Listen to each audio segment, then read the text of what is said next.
السلام علیکم ورحمۃ اللہ وبرکاتہ۔ بسم اللہ الرحمن الرحیم۔ یہ ہماری اس ویڈیو کا تھرڈ پارٹ ہے، حبشہ کی اور ہجرت۔ آئیے شروع کرتے ہیں۔ ہم اس پر ایمان لائے، شرک اور بت پرستی چھوڑ دیا اور تمام برے کاموں سے توبہ کی۔ اس پر ہماری قوم ہمارے دشمن ہو گئی اور ہمیں مجبور کرتی رہی کہ ہم پھر لوٹ کر انہی کے دین پر آ جائیں، اور اسی غرض کے لیے اب یہ لوگ آپ سے ہماری واپسی کا اصرار کر رہے ہیں۔ بات سچی ہو اور کہنے والا پورے خلوص سے کہے تو یہ اپنا اثر دل پر چھوڑتی ہی ہے۔ نجاشی جیسا خدا طرز بادشاہ کا دل پگھل کر موم ہو گیا۔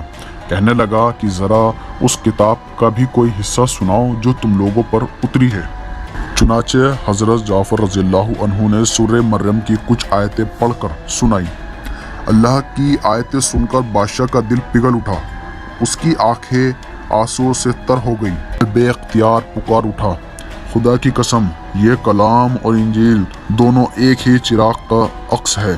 بلکہ اس نے یہ بھی کہا کہ محمد صلی اللہ علیہ وسلم تو وہی رسول ہیں جن کی خبر یسوع مسیح نے دی تھی۔ اللہ کا شکر ہے کہ مجھے اس رسول کا زمانہ ملا۔ ساتھ ہی یہ فیصلہ دیا کہ مہاجروں کو واپس نہیں کیا جا سکتا۔ کارروائی ختم ہوئی اور مکہ کے دودوں پر مایوسی چھا گئی۔ دوسرے دن قریش نے ایک اور چال چلی۔ دربار میں جا کر کہا کہ ذرا ان مسلمانوں سے یہ تو پوچھئے کہ حضرت عیسیٰ علیہ السلام کے بارے میں یہ کیا عقیدہ رکھتے ہیں۔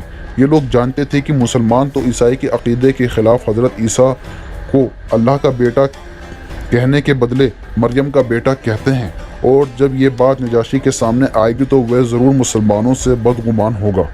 نجاشی نے پھر مسلمانوں کو دربار میں بلاوا بھیجا۔ یہ شکل سامنے آئی تو پہلے تو مسلمانوں کو ڈر لگنے لگا کہ نجاشی پر کیا اثر ہو، لیکن حضرت جعفر رضی اللہ عنہ نے کہا جو کچھ بھی ہو ہمیں بات سچی ہی کہنی چاہیے۔ چنانچہ حضرت جعفر رضی اللہ عنہ نے بھرے دربار میں اعلان فرمایا کہ ہمارے پیغمبر نے ہمیں حضرت عیسیٰ علیہ السلام کے بارے میں بتایا ہے، وہ خدا کے بندے اور اس کے پیغمبر ہیں۔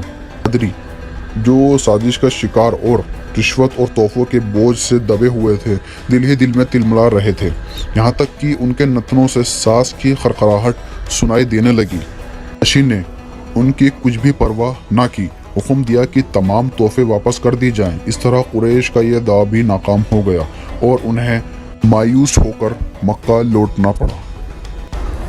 امید ہے آپ کو میری یہ ویڈیو بھی پسند آئی ہوگی۔ اس کو لائک، شیئر اور سبسکرائب ضرور کریں۔ انشاءاللہ اگلی ویڈیو میں آپ سے پھر ملاقات ہوگی۔ جب تک اپنا خیال رکھیے۔ اللہ حافظ۔